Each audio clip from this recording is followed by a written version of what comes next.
शुक्रिया। इससे पहले जो सेशन था उसमें सनाउल्लाह बलोच साहब बात कर रहे थे रेंट ऑफ पार्टी, तो बात तो उन्होंने बड़ी अच्छी की। आजकल पाकिस्तान में सब कुछ रेंट पे चलता है और सिर्फ पार्टियां रेंट पे नहीं है, मीडिया हाउसेस भी रेंट पे चलते हैं, जर्नलिस्ट भी रेंट पे चलते हैं, लॉयर्स भी रेंट पे चलते हैं, सारे रेंट पे हैं।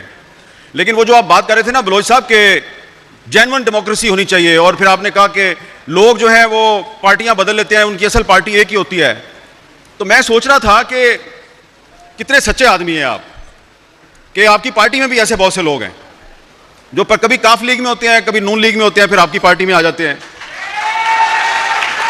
और नहीं ये भाई उन्होंने अच्छी बात किया, मैं तो अप्रिशिएट कर रहा हूं ना। और अभी ये जो बलूचिस्तान में नई हुकूमत बनी है, इसमें जो कैबिनेट आई है, आप देखें कि उस कैबिनेट में जो मिनिस्टर साहिबान हैं, यही मिनिस्टर जो है इससे पिछली हुकूमत में भी मिनिस्टर थे, वो उससे पिछली हुकूमत में भी मिनिस्टर थे, उससे पिछली हुकूमत में भी मिनिस्टर थे। और इनसे जो हलफ लिया जिन गवर्नर साहब ने, वो पिछली हुकूमत में भी गवर्नर थे, उससे पिछली हुकूमत में भी गवर्नर थे, और उनका ताल्लुक पता है किस पार्टी से है? सनाउल्लाह बलोच की पार्टी से। ठीक है, तो उन्होंने बड़ी सही निशानदेही की है। ये जो यहां से आवाज आई है ना, तो जो पार्टियां हैं उनको चाहिए कि ऐसे लोग जो हैं उनको अपनी सफ़ों से निकाल दें, साफ कर दें। ये इलेक्टेबल्स जो हैं ये आपको ख़राब कर रहे हैं, और मीडिया को चाहिए कि वो इस चीज़ को हाईलाइट करे। और इस वक्त सूरत हाल ये है कि आप आसमा जहांगीर कॉन्फ्रेंस में सारे यहाँ पे मौजूद हैं, और इधर ये लिखा हुआ है कि democracy is not just about elections, it is about the protection of human rights. तो मुझे आप ये बताएं कि जिस मुल्क की अदालतों के जज अपने लिए इंसाफ मांगने के लिए फरियादें कर रहे हैं, वो ह्यूमन राइट्स को कैसे प्रोटेक्ट करेंगे? और सिर्फ जज साहिबान जो है वो प्रोटेक्शन नहीं मांग रहे, अपनी आज़ादी का तहफ़्फ़ुज़ नहीं मांग रहे, हर कोई जो है वो अपना तहफ़्फ़ुज़ मांग रहा है। और ये सिचुएशन सिर्फ पाकिस्तान में नहीं है, ये इस पूरे रीजन में इस वक्त यही सूरत हाल है। इंडिया की सूरत हाल भी कोई मुख्तलिफ नहीं है, श्रीलंका की सूरत हाल भी कोई मुख्तलिफ नहीं है, बांग्लादेश की सूरत हाल भी कोई मुख्तलिफ नहीं है। लेकिन हम बात कर रहे हैं पाकिस्तान में, पाकिस्तान के बारे में। तो यहां पर इस वक्त जिस आइन की बालादस्ती की यहां पे बात हो रही है, ये आपको मानना पड़ेगा, मानो या ना मानो। आइन पाकिस्तान को यहां पर तकरीबन गैर मुअस्सर कर दिया गया है।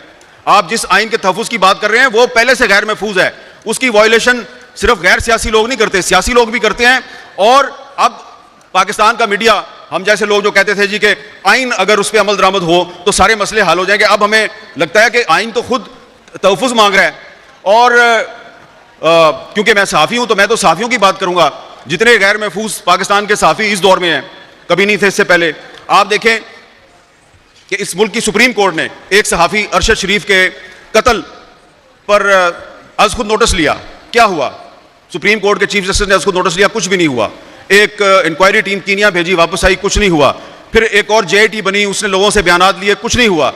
तो हमें यह लग रहा है कि पाकिस्तान के जो सहाफ़ी हैं उनको अब जर्नलिज्म छोड़ के कहा जा रहा है तुम कर्नलिज्म करो। तो हमने तो भाई जर्नलिज्म ही करनी है, वो वाला काम नहीं करना जो जनरल ज़ियाउल हक के दौर में होता था या जनरल परवेज़ मुशर्रफ के दौर में होता था।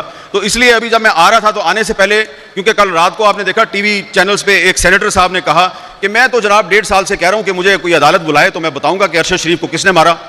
तो मैंने फिर आज आते हुए इस्लामाबाद हाई कोर्ट में पिटीशन दायर कर दिया है कि एक जुडिशल कमीशन बनाए, और जिस किसी के पास भी कोई इंफॉर्मेशन है कि अरशद शरीफ को किसने मारा वो उस कमीशन के सामने आगे बताए।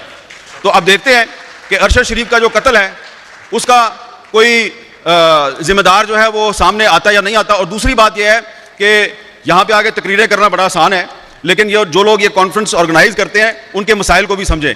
मैं उनके मसाइल में इजाफा नहीं करना चाहता, इसलिए कि धुआंधार तकरीर करके हम तो चले जाएंगे और उन्होंने यहीं पर रहना, अगले साल फिर कॉन्फ्रेंस करनी है। तो सनाउल्लाह बलोच साहब कह रहे थे ना कि आप एक कॉन्फ्रेंस ना किया करें, 2 या 3 किया करें। तो आप भी पहले सिर्फ एक पार्टी नहीं, जिन पार्टियों के लीडरों ने यहाँ पे आके तकरीरें की हैं, वो अपनी अपनी पार्टियों से 2 या 3 उन लोगों को निकालें और फिर अगले साल आएं।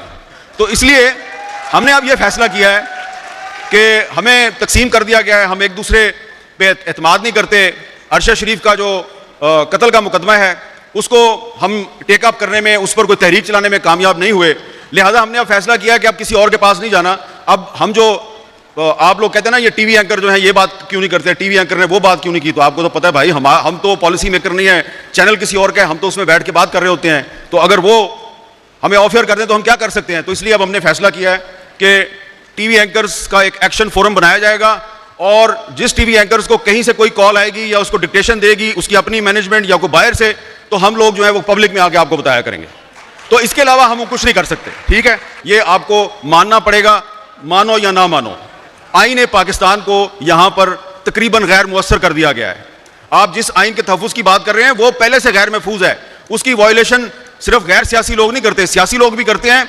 और अब पाकिस्तान का मीडिया, हम जैसे लोग जो कहते थे जी कि आइन अगर उस पर अमल दरामद हो तो सारे मसले हल हो जाएंगे, अब हमें लगता है कि आइन तो खुद तहफ़्फ़ुज़ मांग रहा है।